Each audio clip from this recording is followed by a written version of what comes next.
Alright, it is 7 o'clock and change, and we're going to do a short Gothic Horror world building stream. We just got done checking out Strixhaven, Curriculum of Chaos? Madness? Chaos. Alright, and what I wanted to do was, while it was fresh in my mind, I wanted to go through and see if there's anything that would be beneficial to our Gothic Horror campaign setting. So, within the Gothic Horror campaign setting, we have the 5 realms, and within the 5 realms, we have two in particular, that are obsessed with knowledge and, to a certain extent, magic. So that would be Lena Tuscany, which is the vampires of the southern deserts, and then, of course, Testfall, which is the artificers of the eastern wastes. So those two definitely, I think, would have the most interest in this content. So we're going to do Strixhaven Inspo. All right. So let's see. Shrink that down. There we go. All right. Well, hey, what's up, Gift of Gabby 1? So let's go ahead and jump in here and see what we could do with the Strixhaven stuff. Now, full disclosure, if you're going to be a player in Strixhaven, we may stumble upon some spoilers for Strixhaven while we're delving this book. I don't think so, though, because I'm only going to go over the mechanics. I'm going to try to avoid any of the adventures themselves. So, as long as you're not, like, reading this table of contents, I don't think we're going to spoil any of the actual campaign or adventures from Strixhaven, which sounds really cool. It goes level 1 to 10. I'm going to say that as soon as I'm done with Wild Beyond the Witchlight, I will probably run Strixhaven, because I'm that excited about the setting. So I definitely think that I will do that. Gifted Gabby 1, I'm doing pretty good. A little tired, but overall pretty good. Alrighty. Let's see. What can we use in our own setting? So let's see, Lena, Scotty, and then also Testfall. Those are the ones that seem like they would benefit the most. So let's see. The world itself. Strixhaven is a world. It's essentially its own plane of existence, its own planet, its own continent. People can reach it through planar travel. I want to be a player in the Witchlight campaign.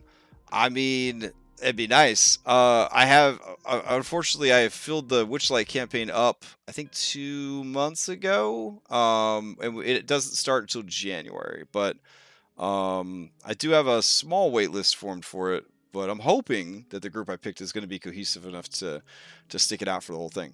I will say, Wild Beyond the Witchlight, one of the best written adventures I've ever seen in the 27 years that I've been playing Dungeons and Dragons. Wild Beyond the Witchlight is definitely one of the best written adventures. My go-to recommendation for a first-time DM would be to run Wild Beyond the Witchlight, because it is very, very well organized, very hand-holdy, and overall, the stakes are not exceptionally high, so it's a very good one to run for new players and for kids, so it's very good. Anyways, let's focus on what we can get out of Strixhaven for our Gothic Horror campaign.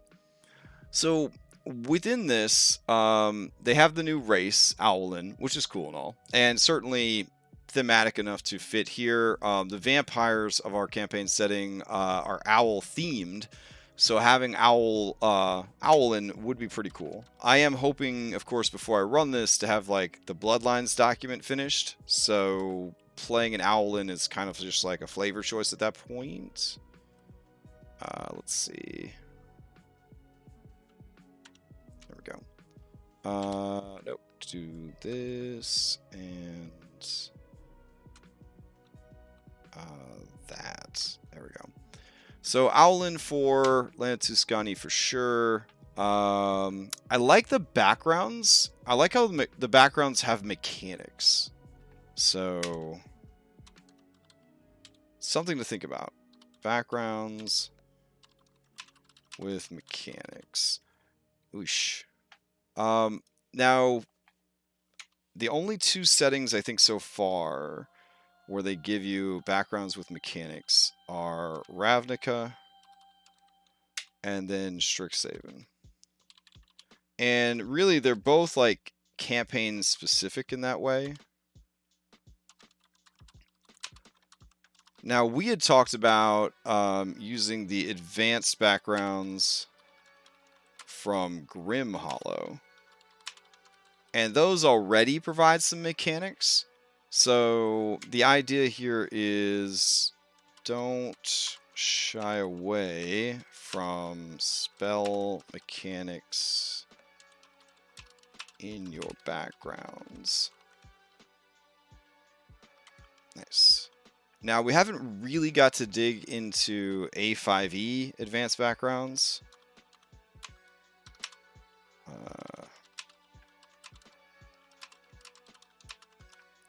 But I think that could also influence how we do backgrounds as well. All right. Let's see. First module set literally anything else that let's see. Then we've got the feats themselves, which I thought were very, very powerful. I liked how they had level gated feats. So I'm going to make a note of that. Level gated feats are now a thing in 5e, which is fantastic. And then I feel like it was just a matter of time. The fact that they lasted 6 or 7 years before they added level gated feats is amazing. And I thought the magic items that they included were pretty cool too, and the custom spells.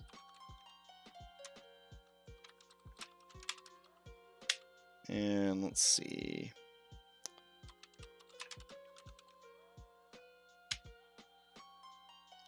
All mostly campaign specific. Consider similar designs and prices to develop our setting.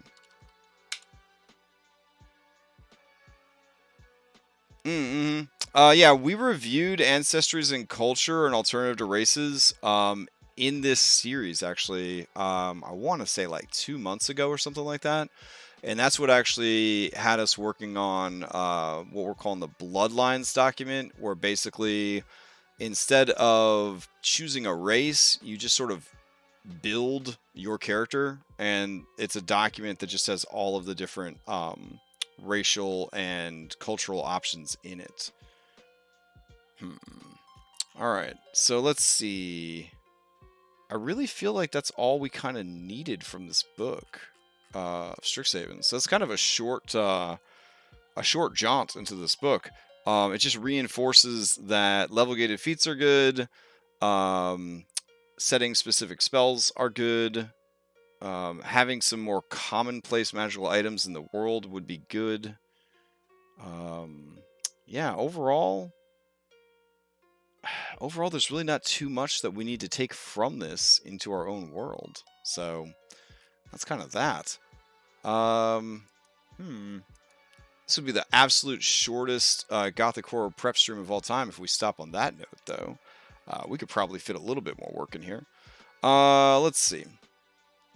Backgrounds with mechanics, Ravnica. Okay, why don't we try fleshing out backgrounds a little bit more then while we're here, since that was kind of one of the biggest takeaways from Strixhaven. All right. So to do this justice, we would probably want to do, let's see, Strixhaven backgrounds in this window. And let's go to the Ravnica book. And we'll grab the backgrounds from here as well. Oh, right. The backgrounds are all built into the guilds. That's fine though. And then I'm making a version for my own world for my custom races. Oh, very cool. Riddler of America. Cool. Yeah, we had some Cthulhu-esque, like, old one inspired stuff come up, I think, a couple of weeks back when we were designing, like, a randomly generated town. It's basically a lakeside town where they are all worshiping a creature that lives inside the lake, and the creature inside the lake it only derives joy from dancing, and so everyone in the town has to like dance really well for it, and if they don't dance well enough, then the people strap like slippers of endless dance, like irresistible dance on their feet, and they have to dance till they die, and that's how they do human sacrifices to this creature that lives in the lake. It was kind of weird. It actually sounds really weird saying it out loud now, but it was kind of cool that it was procedurally generated, so we were into it. Anyways, right now we're working on exploring how best to flesh out backgrounds in the setting. So let's see. We're gonna go ahead and grab Grimhollow, and we'll open that one up. Let's see. File, open, and Grimhollow.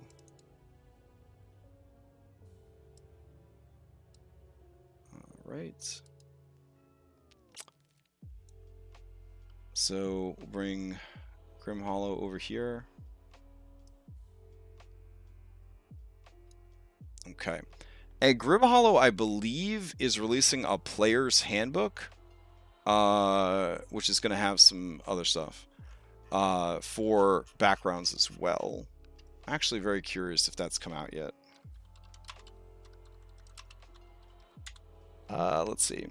Grimhollow, the Player's Guide. Oh shit, it is out. Oh man, I should have picked it up on on the Black Friday sale. This supplement is compatible with 5e. 24 new subclasses, races, backgrounds, and variant inspiration system.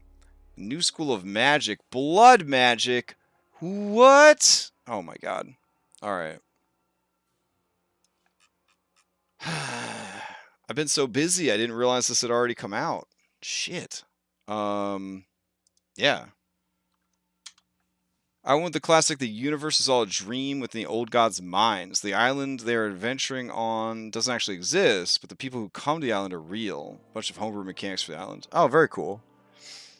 So, you know, Link's Awakening, you know what I'm saying? It's one of my favorite storylines, is the world is the dream of a great slumbering creature. I'm a big fan of that storyline. Should we pick it up? Man, I feel like I missed out. I could have sworn there was like a sale or a coupon or some shit. Let's see.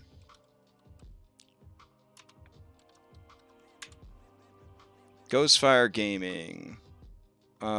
We now have our Fables service for pre-order. Oh, is that the last thing that you guys had going on? Alright. Right? Link's Awakening made me cry so hard. I cried like a little bitch. I mean, I was a little bitch. I think I was only 13 when Link's Awakening came out on my Game Boy. And yeah, at the end, when the repercussions of what had happened like hit me, oh my god, I was a mess. I was like, I killed everyone on this island. Everyone. I killed everyone on this island. Yeah.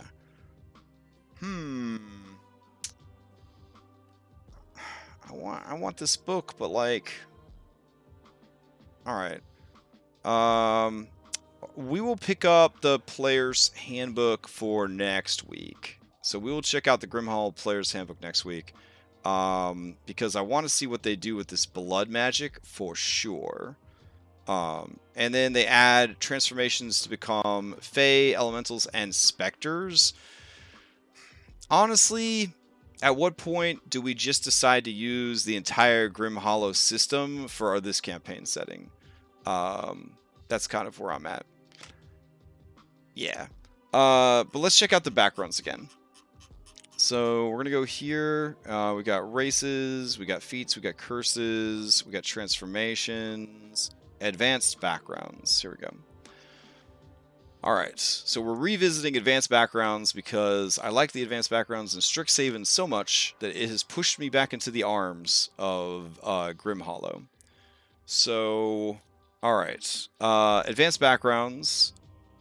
Advanced backgrounds are a variant option for the background system. It is suggested that either all characters within the party use advanced backgrounds or none. To use advanced backgrounds, select a background and choose a profession within that background. If you feel that no background or profession suits your character concept, discuss with your DM how you can modify one to fit your needs. And these guys have profession dice, which is very similar to the advanced 5e what are they, expertise dice or whatever that they started to add.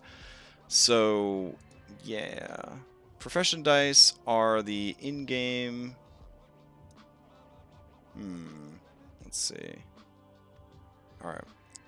Profession dice are the in-game advantages provided to characters by their background profession. They add their profession dice to skill or ability checks according to any talents that they have selected. In addition, a character always adds their profession die when rolling for profession abilities.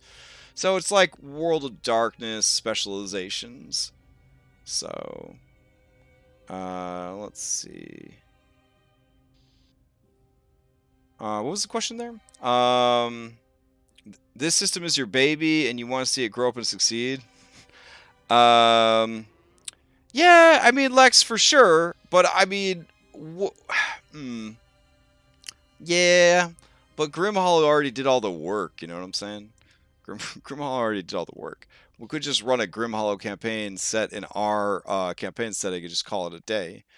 Let's see. When a player is determined required to make a skill check, they use the following table. Proficiencies, equipments, changing professions, and then talents. That's right. This system revolves not just around an advanced background, but around the talents associated with that background. So if you are an academic, academics use their education and knowledge from extensive studies to make a living and achieve their life's ambition. Academics are generally held in higher regard than most other backgrounds, as their skills are sought after by the wealthy and the powerful. Academics make great researchers, investigators, and versatile problem solvers. You get to choose one of the following. You don't just get two that they arbitrarily gave you, but you get to pick two appropriate ones. You get one standard language, one exotic language, and then some bullshit stuff here. Then you choose a sub background, essentially. Antiquarians are fascinated with history and identifying ancient artifacts and texts. They are rare. They gather rare and lost items and add to their collection. Antiquarians' skill with identifying the properties or artifacts makes them adept problem solvers, especially when the ancient artifacts and languages are involved. And then they get this ability, Insightful Discovery. Upon spending an hour observing or examining a subject and succeeding on a medium intelligence history check, you can uncover the purpose and uses of any object, language, cultural practice, or similar subject. The features of magic items you investigate in this manner are revealed to you without you needing to attune to them. And then you can rank up, and as you rank up within this, you gain additional wealth, like housing and all sort of stuff, and progression. I almost wish that they had something this well developed in the Strixhaven setting, because I feel like that'd be cool if there was a way to embrace your background and using it to gain more and more abilities. I do love like roleplay being rewarded mechanically. That is kind of nice. The newest Grimhollow is on pre-order. It is a monster manual. Gotcha. All right, let's see. Academic references. Archivists. Archivists are dedicated to the recording and preservation of knowledge. Archivists are often tasked with securing tomes for errors and falsehoods. Sought out by other academics who collaborate with them to complete their own work in related fields. You gain an additional skill proficiency in investigation. So you gain 3 skill proficiencies based on your background alone. Which is pretty damn nice. It's pretty damn nice. Let's see.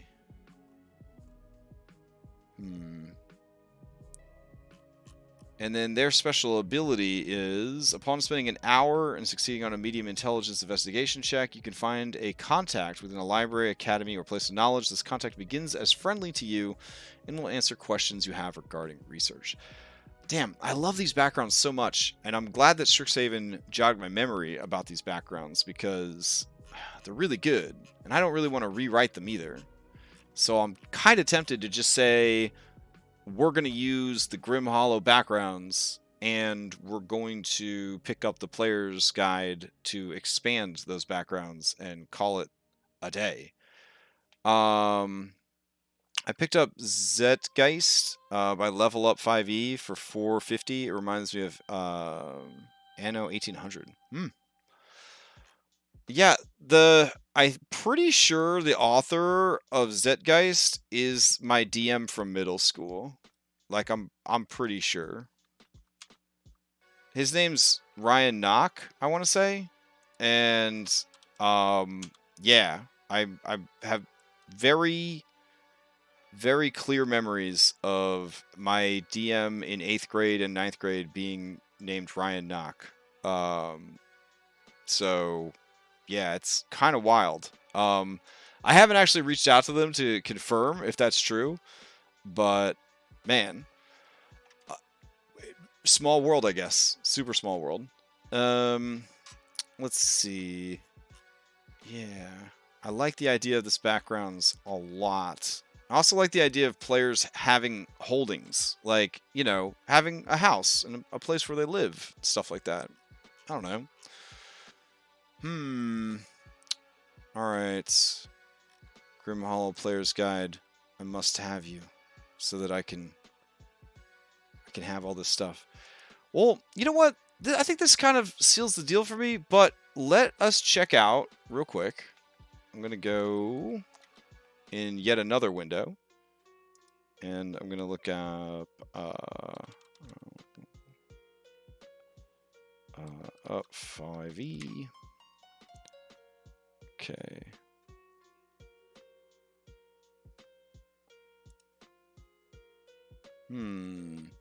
Let's see. Trying to find the link to go to the Level Up 5e online stuff. Let's see. Alright, Level Up 5e. Thank you for your order. Alright, I should now be able to log in by clicking this link. Cool. Give me them sweet beta tools. Access denied? How could you? I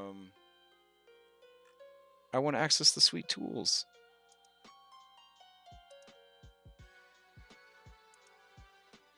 How am I locked out? I was here the other day. Oh, after saying the password, you can log in here. Okay.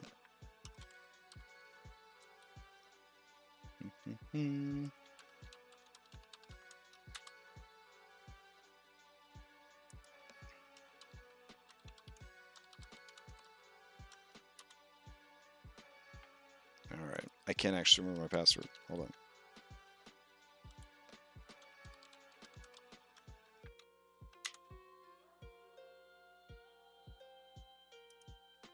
Alright. I'm in. So, let's see. Level Up 5e. Game rules. I think there was a big update to stuff based on everybody's feedback now that it's out in the world. Let's see. Venturing, equipment, feats and multiclassing. Where are the backgrounds? Ah, here we go. Alright, next step in creating your character's origin story is choosing their background. Character's background tells a story of their life, blah, blah, blah, blah, blah. They include an ability score increase from background, which I'm not a fan of. You get 2 skills, and you get a tool set and a language-ish. You get connections, you get equipment, you get a memento, and you get a background feature. Alright, let's see. We'll do Noble. And let's see. You come from a family with hereditary power. Since you've taken up a life of adventuring, it's quite likely that you're a second child or a more distant heir with no vast inheritance to look forward to. You've got to make your way in the world with only your years of training from arms masters and private tutors, your many rich relatives and friends, and your not inconsiderable personal wealth. How rich and powerful is your noble family? Will the tilted head of the family help you out of trouble? What is your family's coat of arms and heraldic symbol? You get a +1 to strength and one other ability score. You gain history and either animal handling or persuasion. High society. You know of or personally know most of the noble families for hundreds of miles. In most settled areas, you and possibly your companions, if well behaved, can find a noble host who will feed you, shelter you, and offer you a rich lifestyle. Your family may ask you to do one or two little favors: convince this relative to marry a family-approved house, slay the family foe in a duel, serve under a liege lord in battle. If you advance your family's fortunes, you may earn a knighthood along with the free services of a retinue of servants and up to 8 guards. So that's different from the core noble that lets you, for whatever fucking reason, start with like a bunch of NPCs at level 1 who do whatever you say. If we compare that to the noble from Grimhollow, nobles are the blue-blooded rulers of any society, granted authority by birthright. Some are traditional feudal lords, while others belong to ascendant merchant families. Regardless, nobles represent the highest level of authority within a social structure. They gain persuasion in addition to... this is a sub background of aristocrat. So to truly understand aristocrat, noble, we'd have to read aristocrat. You gain persuasion, a signet ring engraved with your family crest, and fine clothes. And your default ability is position of privilege. Upon spending an hour speaking in your defense and succeeding on a medium DC charisma persuasion check, you can exert your noble privilege to avoid the consequences of law breaking, such as trespassing, theft, possession of contraband, unarmed assault, and other misdemeanors. You can also use this ability to reduce the consequences of more serious crimes that can't be ignored entirely. Wow. It's a politically charged ability that we're not going to talk about in detail, but that, wow. All right. So let's go up and see what the core of aristocrat offers. Aristocrats are the rulers and wielders of law and use their position at the top of the social hierarchy to compel others to further their interest. Whether feared or respected, aristocrats make excellent negotiators, diplomats, and schemers. You can choose from deception, history, insight, performance, persuasion, or religion. You get one standard language, and you get some ink and quill and parchment, and wow, you get a piece of jewelry. Oh, wow. And 25 gold. Okay. Nice. Well, comparing the two, normal raw backgrounds suck, and then Advanced 5e is better, but kind of goes in a Pathfinder, Starfinder direction. I just think that the Grimhollow backgrounds are really good, and I don't want to rewrite them. So I think for backgrounds, I'm just going to say it. We're 100% going to use Grimhollow. Alright, that means I need to pick up the Grimhollow PHB.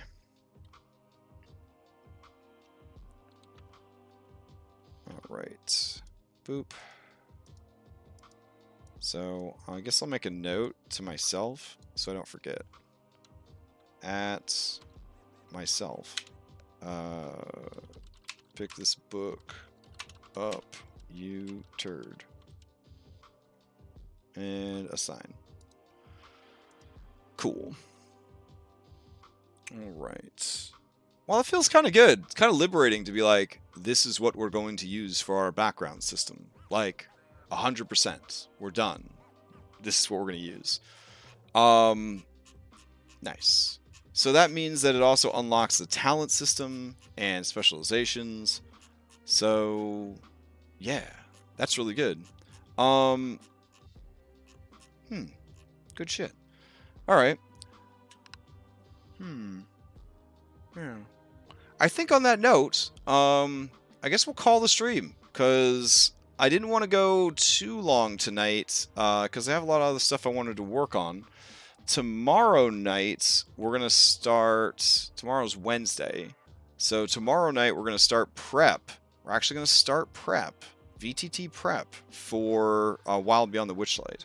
So if you are a player in my Wild Beyond the Witchlight game specifically, you definitely don't want to watch the prep for that tomorrow.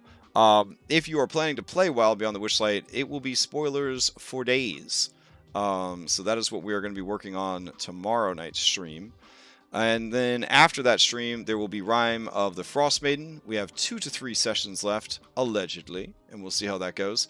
Thursday, we're going to do some prep for Skull and Shackles. Only 2 sessions of Skull and Shackles left, so we're probably going to start working on the epilogues and whatnot. And then we're going to play the second to last game of Skull and Shackles.